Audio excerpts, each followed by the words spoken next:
Okay, the next strategy that we are working on is separating the tens and the ones, okay?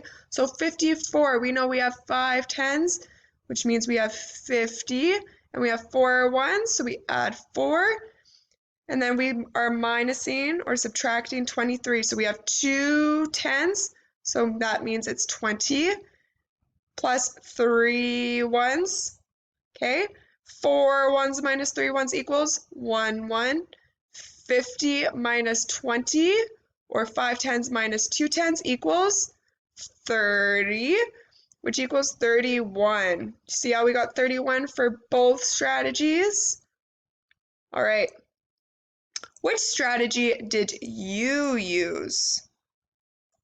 Is there a quick way to subtract without using base 10 blocks, or a tens and ones table, or even separating the tens and ones? Think about it. I'm sure lots of you are saying, yes, Miss Hollinger, we can just subtract each number from the one above, like we're kind of doing in the table.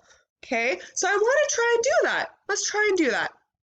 So we have 4,586, subtract 2,433. Now remember, just like adding, we start in the ones place value. So what is 6 ones minus 3 ones? Good, 3. Now remember to line up your numbers. It's kind of harder for Miss Hollinger because she is using a mouse and technology, but because you are either using a whiteboard and a piece of paper, your numbers should be nice and lined up, okay? Let's move on. We are doing now the tens place values. So what are 8 tens minus 3 tens? Good, 5. 5 tens. Okay, now the hundreds. What is 5 hundreds minus 4 hundreds? Good, 100. And what is 4 thousandths minus 2 thousandths? Good, 2.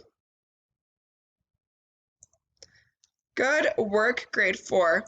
Okay, now we are going to move on to our AP book. I have uploaded on Google Classroom your assignment, or it is on Seesaw. Now, I want you to choose either to do it on Google Classroom, so to print it off, to fill it in with pencil at home, and then take a picture and send it to Seesaw, or I want you to do the Seesaw math activity. I don't want you to do both.